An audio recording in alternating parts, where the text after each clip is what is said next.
Hey, it's Elise Pickett with the Urban Harvest, and we are going to cover the 3 things you need to consider when planting green beans in the garden.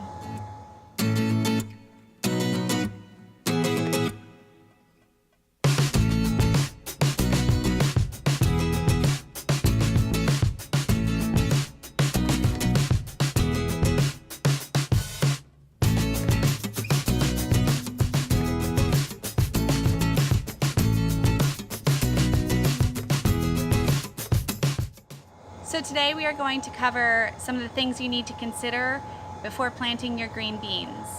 So the difference between the beans, there's bush beans and there's pole beans. Bush beans are bushes. They're low-lying, sometimes they're called half runner, where they kind of vine out, but they're not true vines that need to climb. Those are bush beans. They're much more compact, great for container gardening. If you don't have much space to dedicate in the garden, great option. The other variety is a pole bean, and pole beans in general get massive. They need a lot of room. Sometimes they can climb 7 to 10 feet tall depending on the variety and how high you can trellis them.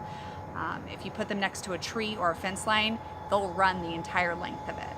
So pole beans definitely need a lot of room. So that's something you really need to consider and weigh out when you're working with your garden space. I plant both varieties. You don't need very many pole beans to go a very long way. Another just random side bit that I always like to throw out there, I have a daughter and I really love getting kids into the garden. If you do have children, it's so fun if you take the bamboo stakes, teepee them up, plant the beans around them, and the pole beans will climb up it, and it creates a little teepee for the kids to play in the garden. Anyhow, just thought I'd throw that out there. I love doing that for the kids. So, getting back to the pole beans and the bush beans. What I'll often do is put bush beans on the outside of taller growing plants. It kind of creates some shade for the ground so that things don't dry out and evaporate as much off of the soil, and you maximize your production that way. So for this bed, I'm eventually going to have some other crops in the middle, but for right now, I'm going to be planting the bush beans on either side. The pole beans I have in a separate bed, which are going to be trellised and eventually reach the building. An important step to make sure you include when you're planting your beans is to soak them overnight. So if you have your beans, I know sometimes you can get excited, you just want to get planting, don't pop these straight in the dirt. You will have much better germination if you soak them overnight in water, just like you would if you were going to eat them. You can either place them on a wet paper towel to keep them nice and moist, or you can put them in a little bit of water in a bowl or a bag overnight. If you let them sit for 24 hours or so, you'll get a much higher germination rate.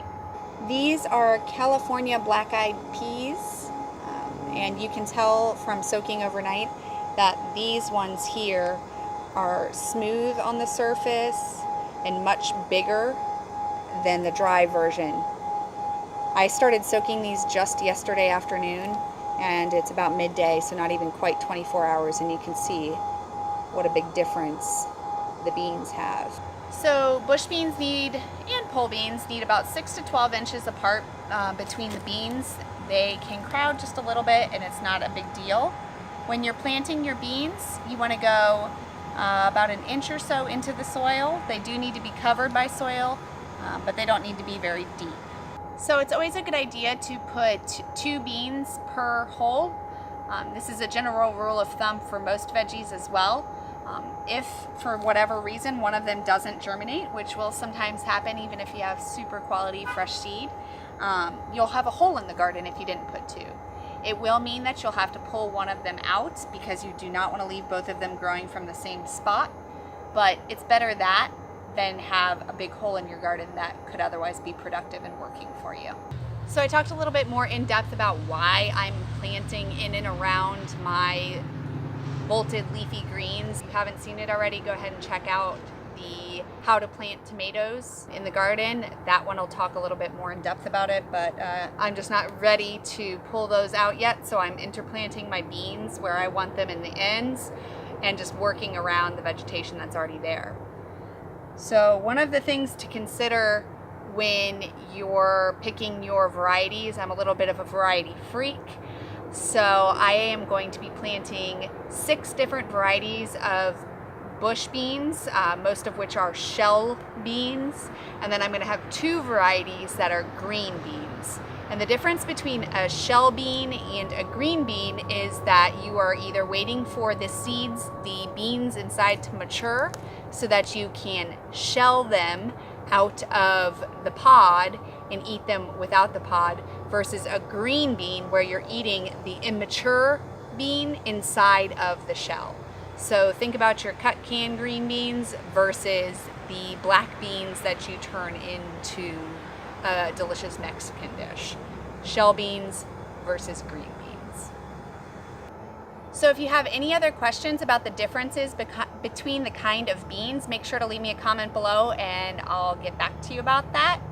And if you found this video helpful, make sure to give it a thumbs up. Hit the subscribe button next to it and the little bell to make sure you're alerted every time a new video comes out. And I look forward to growing with you.